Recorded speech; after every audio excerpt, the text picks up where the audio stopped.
पीले दांत वाली बहू। रंजना कभी ब्रश नहीं करती थी।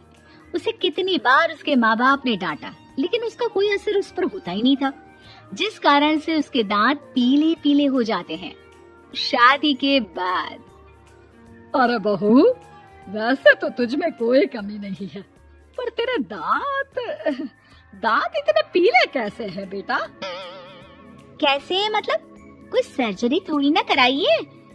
वो तो क्या नाम, मैं ब्रश नहीं करती थी तो पीले हो गए। अब क्या करूं? आप कहें तो लाल करवा लूं या फिर काले? यार ये क्या है, क्यों माँ से लड़ रही हो? लड़ रही हूँ? अरे मैं लड़ रही हूँ या ये बोल रही है कि दांत पीले हैं, पीले। अरे तपस्या थोड़ी ना की है इन्हें पीले करने के लिए। बकायदा ब्रश नहीं किया है 20 साल तक, तब जाकर। छी, कैसी बात कर रही हो? ये उस वक्त तो पीले नहीं थे जब हम लोग तुम्हें देखने आए थे। अरे तब साफ करवा लिया होगा डेंटिस्ट के पास जाकर। अब देखो कैसे पीले पीले लग रहे हैं। रंजना सास की तरफ गुस्से से देखती है। फिर शुरू हो गई पीले पीले पीले। अरे पीले तो तब भी थे जब मेरे हाथ का रसगुल्ला उड़ा उड़ा कर खा रही थी और बोल रही थी, लड़की नहीं गुणों का खजाना दे रहे भाई साहब आप। खैर, अब वो लोग करते भी तो क्या करते, पीले दांत वाली बहू पल्ले पड़ी थी तो झेलना तो था ही।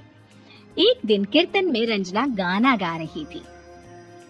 अरे कमला बहन, माँ का द्वार है, यहाँ तो सब शुद्ध होकर आते हैं, फिर अपनी बहू को ब्रश भी नहीं करवाती तुम। दूर से पीले पीले दांत भक्ति में बाधा उत्पन्न कर रहे हैं। अरे कोई 2 साल के बच्चे थोड़ी ना लेकर आई हूँ मैं बहू बनाकर। अच्छी खासी लड़की है, अरे कैसे करवाऊं ब्रश? ये तो उसे खुद करना चाहिए ना। अब माँ बाप तो इसके जैसे तैसे निपटा दिए, ये नहीं सोचा कि सास कैसे संभालेगी। सास बहू को लेकर घर आ जाती है, लेकिन सोच लेती है कि अब इसे लेकर कहीं नहीं जाएगी। अगले रोज बहू कहती है, अरे क्या हो गया, मंदिर नहीं जाना क्या? कीर्तन का वक्त हो रहा है। मेरी मधुर वाणी से कान्हा जी जागते हैं और सोते हैं। आप तो जानती है ना उनकी भक्ति में कितना मन लगता है मेरा। वो क्या है ना, तबीयत ठीक नहीं लग रही है मेरी, आराम करूंगी मैं। तबीयत ठीक नहीं लग रही? अभी तो मिथुन के गाने पर नाच रही थी आप, और अब बोल रही है कि तबीयत ठीक नहीं लग रही। अरे भक्ति में मन लगा लो सासू माँ, ऊपर जाना है, क्या मुंह दिखाओगी आप? हाँ? सास को बहू की बात पर गुस्सा आ जाता है। मैं क्या मुंह दिखाऊंगी, इसकी चिंता तो ना कर, समझी? अपने मुंह की चिंता कर, जो ये पीले पीले दांत लेकर हर जगह पहुंच जाती है। पता है लोग कितना मजाक बनाते हैं। ना जी ना, मैं नहीं जाना कहीं तेरे साथ। तो ये बात है, कोई ना, मत जाओ, मैं अपने कमरे में ही बैठकर भक्ति कर लूंगी। ऊपर वाला दांत थोड़ी ना देखता है, मन देखता है, भावना देखता है। और अरे बस बस, तू सब कुछ दिखा, बस ये सफेद चमकदार दांत ना दिखाना किसी को, है? जा यहाँ से। बहू को सास की बात का कोई फर्क नहीं पड़ता, वो तो जैसी थी वैसी ही रह जाती है। सुबह नहाकर किचन में खाना बनाना, फिर खाना खाना, कीर्तन भजन करना और सो जाना। एक दिन, माँ जी मैं सहेली के घर जा रही हूँ, शाम को लेट आऊंगी। हाँ हाँ तो जाना, मैंने कौन सा तेरी आरती करनी है घर पर बैठकर। रंजना सहेली के घर जाती है, जहाँ वो पार्टी में जाने की तैयारी कर रही होती है। अरे शिखा, कहाँ जाने की तैयारी कर रही है? मैं गलत वक्त पर आ गई क्या? अरे नहीं यार, उल्टा सही वक्त पर आ गया। मैंने ये साड़ी और ज्वेलरी निकाली है यार, शाम को इनके ऑफिस की एक पार्टी में जाना है। बताना कैसा लग रहा है ये सब? नहीं यार, इस ड्रेस के साथ तो वो वाली ज्वेलरी अच्छी लगेगी। हाँ हाँ सही बोल रही है, मैंने ध्यान ही नहीं दिया। वैसे तो हमेशा से मस्त फैशन सेंस रखती है। तो बड़ा जाती होगी ना पति के साथ पार्टी में। रंजना कुछ नहीं बोलती, बस सोचती है कि यार काश ये बात सही हो जाती, पर मैं क्यों नहीं जाती पार्टी में? क्या इन लोगों की कोई पार्टी होती नहीं होगी? रंजना घर आती है और रात में पति से सवाल करती है, एक बात बताइए, आप मुझे किसी पार्टी में क्यों नहीं ले जाते? क्या आपके यहाँ ऑफिस में पार्टी नहीं होती? पति बेचारा क्या कहता कि दांत पीले हैं तुम्हारे इसलिए। अरे कोई पार्टी होती नहीं हम लोगों के ऑफिस में, तो कहाँ से लेकर जाऊं? और मार्केट, मॉल, कहीं वीकेंड घूमना, कहीं तो अरे यार, सारे हफ्ते में एक छुट्टी मिलती है तो सोचता हूँ कि आराम ही कर लूँ। क्यों? रंजना मन मार के रह जाती है।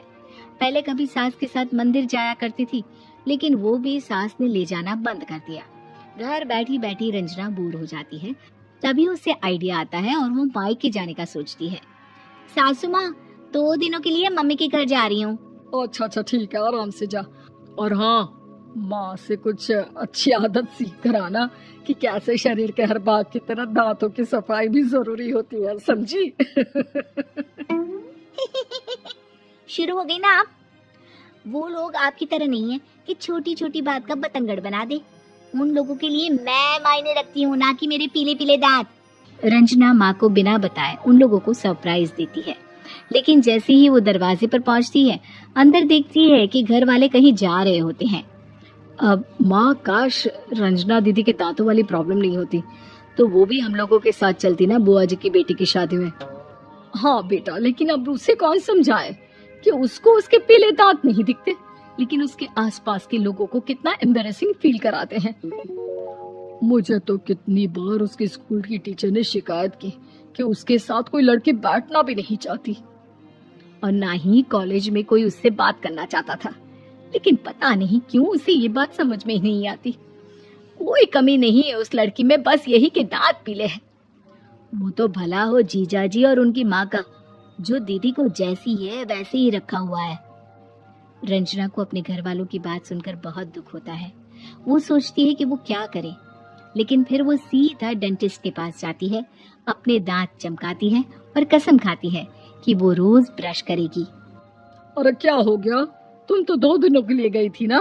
पर कोई ना, अच्छा है, चलो आ गई तो। रंजना सास के सामने आकर खड़ी हो जाती है और पूरी स्माइल करती है, उसके चमकदार दांतों को दिखाती हुई। हैं? चले मंदिर।